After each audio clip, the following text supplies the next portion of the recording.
नमस्कार दोस्तों, कैसे हैं आप लोग। स्वागत है आपका इस YouTube चैनल पर। दोस्तों हम लोग पढ़ने वाले हैं आज संबंध बोधक अव्यय। देखिए कुछ नेट की प्रॉब्लम थी तो क्लासेस नहीं चल पा रही थी। अब मेरी कोशिश रहेगी कि रेगुलर क्लास हो और जितने भी चैप्टर हैं हिंदी के वो सारे के सारे मैं कवर करवा दूंगा। ठीक है, इसकी PDF आपको जो है शेयर कर दी जाएगी टेलीग्राम पर। तो टेलीग्राम को ज्वाइन कर लीजिए जिन लोगों ने ज्वाइन नहीं किया है।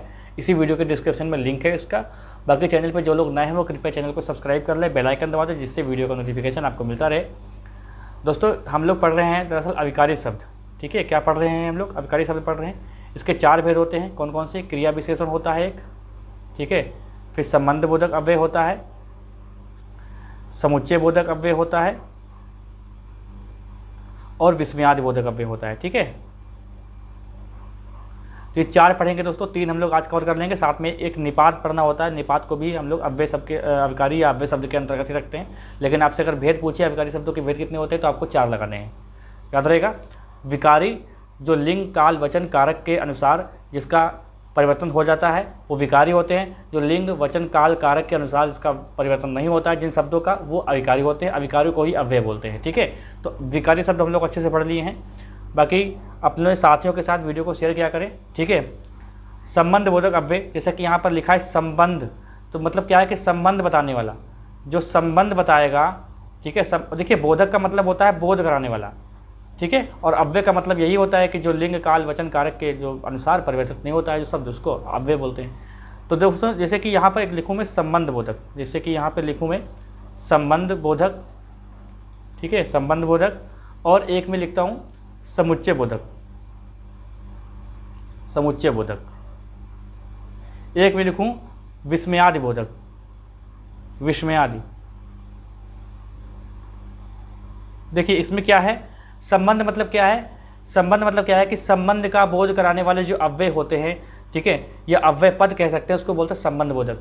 समुच्चय बोधक मतलब यहाँ पे समुच्चय बोधक लिखा हुआ है, तो समूचा मतलब समूचा वाक्य होता है, उसके संबंध को दर्शाने वाले को क्या कहते हैं? समुच्चय बोधक कहते हैं।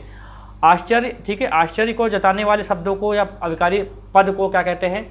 विस्मयादि बोधक कहते हैं। अभी हम लोग देखेंगे डिटेल में। ठीक है, यहाँ पर मैं एक हल्का सा मैं आपको एक बेस बना दूँ आपका, जैसे कि हम लोग क्या पढ़ेंगे। ठीक है, देखिए संबंध का बोध कराने वाले जो अव्यय होते हैं, ठीक है, अव्यय पद होते हैं, उनको संबंध बोधक अव्यय कहते हैं। अच्छा, या फिर मतलब ऐसा कह सकते हैं संज्ञा व सर्वनाम। ठीक है, संज्ञा व सर्वनाम जो होते हैं इनको जोड़ने वाले जो शब्द होते हैं उनको बोलते हैं भाई, उनको बोलते हैं संबंध बोधक। ठीक है, संज्ञा व सर्वनाम की जो संज्ञा व सर्वनाम के बीच का जो संबंध दर्शाता है जो अविकारी शब्द होता है उसको बोलते हैं संबंध बोधक। यहाँ पर मैं आपको एक बात बता दूँ, संबंध बोधक के जो शब्द होते हैं, ठीक है, उनको याद करने की कोई आवश्यकता नहीं है, क्योंकि वही शब्द आपको समुच्चय बोधक मिलेंगे। तो आप लोग कहेंगे सर ये आपने तो गलत बता दिया। जो लोग इस PDF को देखेंगे शायद वो कंफ्यूज हो जाएं। ठीक है, क्योंकि PDF में हर चीज़ यहाँ पर नहीं बताई जा सकती, कुछ चीज़ें आपको मौखिक रूप से बतानी होती हैं। ठीक है, तो यहाँ पर देखिए अर्थात लिखा है कि इनका प्रयोग दो संज्ञा या सर्वनाम शब्दों या पदों को जोड़ने हेतु किया जाता है। ठीक है, जैसे सीता के बिना राम परेशान है, तो जो देखिए सीता और राम ये 2 संज्ञा हैं और इनका संबंध जो है वो कौन दर्शा रहा है? ये के बिना। ठीक है, मतलब इनको जोड़ने का जो पद का काम कर रहा है वो के बिना कर रहा है। यानी के बिना क्या है? ये एक संबंध बोधक अव्यय है। ये क्या है? एक संबंध बोधक अव्यय है। और ध्यान से समझिएगा हर बात को। ठीक है, सीता के बिना यानी एक संज्ञा ये, एक संज्ञा ये, और ये जो के बिना ये जो शब्द जोड़ रहा है ना इन दोनों को, वही है संबंध बोधक अव्यय। ठीक है, अच्छा यहाँ पर देखिए कुछ शब्द आपसे देखिए क्वेश्चन कैसे बनता है। क्वेश्चन बनेगा, पूरा लाइन लिखी होगी, पूरा वाक्य लिखा होगा, अंडरलाइन होगा, पूछेगा इसमें से कौन सा अव्यय है। संबंध बोधक अव्यय पूछ लेगा, क्रिया विशेषण पूछ सकता है, ऑप्शन में हो सकता है, समुच्चय बोधक हो सकता है। तो देखिए जो वाक्य की जो स्थिति होती है, जो वाक्य की स्थिति है, मतलब कहाँ पर उस शब्द का प्रयोग हो रहा है, क्योंकि के बिना या और तथा ये सब समुच्चय बोधक में भी आपको मिलेंगे। लेकिन वाक्य का जो मतलब वाक्य की जो स्थिति है वो किस टाइप से है, किस प्रकार से स्थिति में प्रयोग हो रहा है, तब उसका अर्थ आपको समझ में आएगा कि ये संबंध बोधक है या समुच्चय बोधक है। जैसे कि यहाँ पर कुछ जो शब्द लिखे हुए हैं जैसे कारण, खातिर, मतलब इनके मतलब ये शब्द आपको मिल जाएंगे। चलते, मारे, संग, साथ, सहित, सहचारण, बिना। अब देखिए बिना यहाँ पे लिखा है, बिना यहाँ पे भी लिखा है। ठीक है,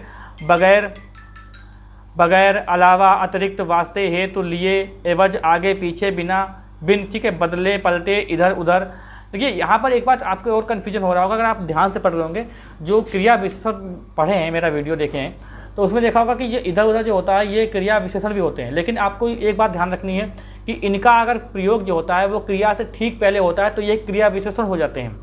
और यही अगर दो संज्ञा व सर्वनाम को जोड़ने का काम करें तो यहाँ पर ये क्या हो जाएगा, संबंध बोधक अव्यय हो जाएगा। ये बात बहुत ध्यान से सुनिएगा हमारी बात, ठीक है। जैसे सीता के आगे राम है, ठीक है, राम है, तो यहाँ पर ये क्या हो गया, ये क्या हो गया, एक हो गया क्या, संबंध बोधक। यही अगर आगे आपसे लिखा जाए, आपसे कहा जाए कि आप आगे बढ़ें, तो यहाँ पर ये आगे क्या है, ये क्रिया विशेषण का एक भेद आ रहा है, ठीक है, क्रिया विशेषण का एक प्रकार आ रहा है यहाँ पर। तो इस बात को आप ध्यान रखेंगे, ये बात आप कंफ्यूज नहीं करेंगे, इस बात से कंफ्यूजन नहीं होगा, होना नहीं चाहिए, ठीक है। तो यही क्रिया विशेषण होता है और यही संबंध बोधक होता है, यही समुच्चय बोधक में भी प्रयोग किए जाते हैं। बस वाक्य की स्थिति क्या है इसका आपको विशेष ध्यान रखना है भाई। इसी मारे जानते हो क्या, बहुत सरल होता है ये संबंध बोधक अव्यय और विस्मयादि बोधक अव्यय, सरल होता है, लेकिन ये पढ़ने में तो आपको सरल लग रहा है, लेकिन जब पेपर में आता है, एग्जाम में आता है तो आप कन्फ्यूज हो जाते हो।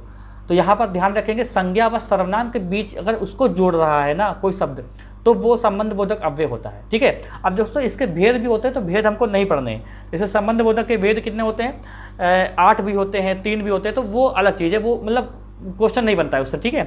तो इस पर यहाँ पर छोड़ते हैं हम लोग। अब देखते हैं समुच्चय बोधक अव्यय। यहाँ पर दोस्तों क्या समुच्चय बोधक का मतलब क्या होता है कि दो, इसे क्या होता है, ये एक वाक्य है, ये एक वाक्य है, ठीक है। इसमें क्या हो सकता है कि ये एक छोटा सा वाक्य हो सकता है, एक ये छोटा सा वाक्य हो सकता है, मतलब कई वाक्य, कई उपवाक्य, एक वाक्य में कई उपवाक्य होते हैं। तो उपवाक्य को जोड़ने का जो काम करते हैं ना दोस्तों, उनको बोलते हैं समुच्चय। मतलब समुच्चय उपवाक्य क्या होता है कि एक अपने आप में समूचा होता है, समूचा पूर्ण होता है, ठीक है, ऐसा कह सकते हैं। तो जो समूचे जो उपवाक्य होते हैं, इनको जोड़ने का जो काम करते हैं ना, जो शब्द करते हैं, उनको बोलते हैं समुच्चय बोधक। क्या बोलते हैं उनको, समुच्चय बोधक। ये ध्यान रखेंगे इस चीज़ को, समुच्चय बोधक, ठीक है। क्या कहते हैं भाई इनको, समुच्चय बोधक कहते हैं। जैसे परिभाषा देख लो, दो वाक्यों अथवा उपवाक्यों को मिलाने वाले अव्यय को समुच्चय बोधक कहते हैं। ये परिभाषा भी आपसे एग्जाम में पूछ सकता है, ये परिभाषा भी आपसे एग्जाम में पूछ सकता है, क्योंकि एग्जाम में परिभाषा वगैरह आती हैं अब। तो दो वाक्यों अथवा उपवाक्यों को मिलाने वाले अव्यय को क्या बोलते हैं, समुच्चय बोधक अव्यय बोलते हैं, ठीक है।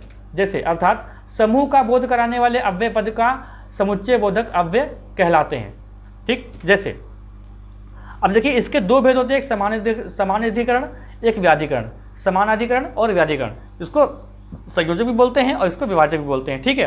देखो जैसे कि मैं बताऊं आपको, एक प्रयोग व संरचना के आधार पर, अच्छा लिखो मत, प्रयोग व संरचना के आधार पर वाक्य के 3 भेद होते हैं। कौन कौन से होते हैं, सामान्य वाक्य, ठीक है, या उसको बोलते हैं साधारण वाक्य, मिश्र वाक्य और संयुक्त वाक्य। तो जो मिश्र वाक्य होता है, मिश्र वाक्य और संयुक्त वाक्य, हालांकि इसको पढ़ेंगे हम लोग वाक्य के अंतर्गत, छूटेगा कुछ नहीं। इन्हीं में दोस्तों होते हैं उपवाक्य, उपवाक्य, और इनको जोड़ने वाला या विभाजक करने वाले जो शब्द होते हैं ना, उनको ही बोलते हैं समुच्चय बोधक अव्यय, उनको ही समुच्चय बोधक अव्यय बोलते हैं। जैसे यहाँ पर देखिए,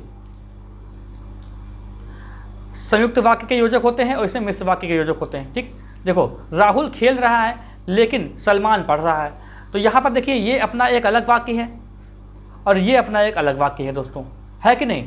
तो जो ये जो लेकिन आ रहा है, ये जोड़ने का काम कर रहा है दो उपवाक्यों को, तो दो उपवाक्यों को जोड़ने का काम कर रहा है, तो ये क्या हो गया, समुच्चय बोधक हो गया। क्या हो गया दोस्तों, समुच्चय बोधक। मतलब राहुल खेल रहा है और सलमान पढ़ रहा है। जैसे कि यहाँ पर कुछ और शब्द लिखे, जैसे कि लेकिन, किंतु, परंतु, और, या, अथवा, ठीक है, तथा, व, वरन, बल्कि, इसलिए, जो, जिसे, ये शब्द वाक्य देखिए। अगर इन वाक्यों को आप याद करने बैठ जाएंगे ना दोस्तों, तब काम हो गया। मतलब इन वाक्यों को याद, इन शब्दों को याद नहीं करना है, क्योंकि ये शब्द आपको मिल जाएंगे किसी और में भी, मतलब संबंध बोधक में भी। जैसे कि लिखा है, जैसे कि यहाँ पर लिखा है और, जैसे पीछे वाले वाक्य में चलते हैं, जैसे यहाँ पर लिखा है सीता और राम जा रहे हैं, तो और यहाँ पर किसका काम कर रहा है, ये एक संबंध बोधक का काम कर रहा है। वही अगर यहाँ पर चलते हैं दोस्तों, यहाँ पर आओ, अब जैसे कि लिखा है कि लेकिन को हटा दो भाई, लिखा है राहुल खेल रहा है और सलमान खेल रहा है, तो यहाँ पर और का मतलब क्या हो गया, समुच्चय बोधक हो गया। तो है ना, मतलब अगर आप पद याद करते हैं, देखिए शब्द को ही पद बोलते हैं, चाहे शब्द कहिए चाहे पद कहिए। अगर आप शब्द को याद करने बैठ जाएंगे तो आपका गलत क्वेश्चन हो जाएगा, फिर आप मुझ पर कहेंगे कि सर आपने ये बताया था। तो आपको मतलब ये याद रखना है कि जो वाक्य की जो स्थिति क्या है और कहाँ पर कैसे का प्रयोग हो रहा है, ठीक है। चलिए, तो अब देखते हैं विस्मयादि बोधक अव्यय। अब विस्मयादि बोधक अव्यय तो बहुत सरल होता है। कैसे, देखिए, जो हर्ष, शोक, विस्मय आदि भावों को प्रकट करने वाले जो शब्द होते हैं ना, उनको बोलते हैं विस्मयादि बोधक अव्यय। ठीक है, विस्मयादि बोधक अव्यय बोलते हैं उसको। जैसे इसमें लिखा है अरे, शबाश, उफ, अजी आदि, ये सब क्या है, विस्मयादि बोधक। देखिए, विस्मयादि बोधक और संबोधन कारक ये सब सेम होता है। ठीक है, तो विस्मयादि जो होता है इसमें आश्चर्य होता है, और विस्मयादि जो शब्द होते हैं उनको वाक्य के प्रारंभ में ही लगाते हैं, उनको वाक्य में बाद में प्रयोग नहीं करते। ये बात ध्यान रखें। जैसे लिखा है यहाँ पर, वाह तुम कितनी सुंदर हो, वाह, तो ये क्या है, विस्मयादि बोधक अव्यय है। ये क्या है, विस्मयादि बोधक अव्यय। इस चीज़ को ध्यान रखेंगे। जैसे कि विस्मयादि बोधक अव्यय के कार्य क्या होते हैं, समझ लो। देखो, हर्ष सूचित करना, शोक सूचित करना, आश्चर्य सूचित करना, तिरस्कार एवं घृणा सूचित करना, स्वीकार एवं अनुमोदन सूचित करना। ठीक है, तो ये क्या होते हैं, विस्मयादि बोधक के कार्य होते हैं। हालांकि आपसे पूछेगा नहीं, ये मैंने समझाने के तौर पे लिख दिया है। तो विस्मयादि मतलब क्या होता है, हर्ष, शोक, विस्मय, इनको प्रकट करने वाले जो शब्द होते हैं और प्रारंभ में लिखे होंगे, एक और पहचान होती है कि ये लगा होता है। जैसे लिखा हो जाएगा, जैसे कि लिख दिया जाए वाह, तो ये लगा होगा, तो ये क्या होगा, ये होगा विस्मय सूचक या विस्मयादि बोधक अव्यय। बिल्कुल आपको समझ में आ रहा होगा। ठीक है, अब दोस्तों देखते थे निपात। निपात क्या होता है, तो निपात की परिभाषा यूनिवर्सिटी में पूछी गई थी, जो 2016 वाला था। इसमें लिखा है कि वाक्य में किसी शब्द या पद के बाद जो अव्यय लगाकर एक विशेष बल या अवधारणा को व्यक्त करते हैं उसे निपात कहते हैं। अर्थात किसी भी बात पर अतिरिक्त भार देने के लिए जिन शब्दों का प्रयोग किया जाता है उसे निपात कहते हैं। जैसे देखिए, यहाँ पर ये लाइन जो लिखी है ना, ये लाइन आपसे क्वेश्चन पूछी गई है। निपात जो है, सहायक शब्द होते हुए भी वाक्य के अंग नहीं होते हैं। जैसे कि भी, ही, मात्र, तक, तो ये क्या है, ये सारे निपात हैं। ये सारे के सारे क्या है, निपात है। जैसे एक वाक्य देखो, तुम्हें कल सुबह तक जाना ही पड़ेगा, तुम्हें कल सुबह तक जाना पड़ेगा या जाना ही पड़ेगा। अब देखिए क्या लिखा है, ये लिखा है कि निपात सहायक शब्द होते हुए भी वाक्य के अंग नहीं है। अगर इसको हटा दो तब भी वाक्य देखिए पूरा रहेगा। तुम्हें कल सुबह तक जाना पड़ेगा, ये मतलब क्या होता है, निपात एक जोर देने वाला शब्द का काम करता है, जोर देने वाला। ठीक है, जैसे राधा भी श्याम के साथ जाएगी, तो राधा श्याम के साथ जाएगी, ये राधा भी, तो भी यहाँ पर लगा हुआ है, तो ये क्या है दोस्तों, निपात है। ठीक है, निपात आप पहचान ले जाएंगे। निपात को आप हटा के देखिए तो वाक्य में कोई भी आपको, बस ये है कि जोर जो आप जोर दे रहे थे, दबाव डाल रहे थे, वो दबाव आपको नहीं लगेगा, बाकी वाक्य में कोई गलती नहीं नजर आएगी आपको। जैसे कि यहाँ पर आप ही हटा दो, जैसे कि ये काला ही लेते हैं, जैसे कि आप ये ही है हटा दो, तो बताओ यहाँ पर क्या दिक्कत लग रही है आपको, भाई कोई दिक्कत लग रही है। जैसे यहाँ पर भी हटा दो,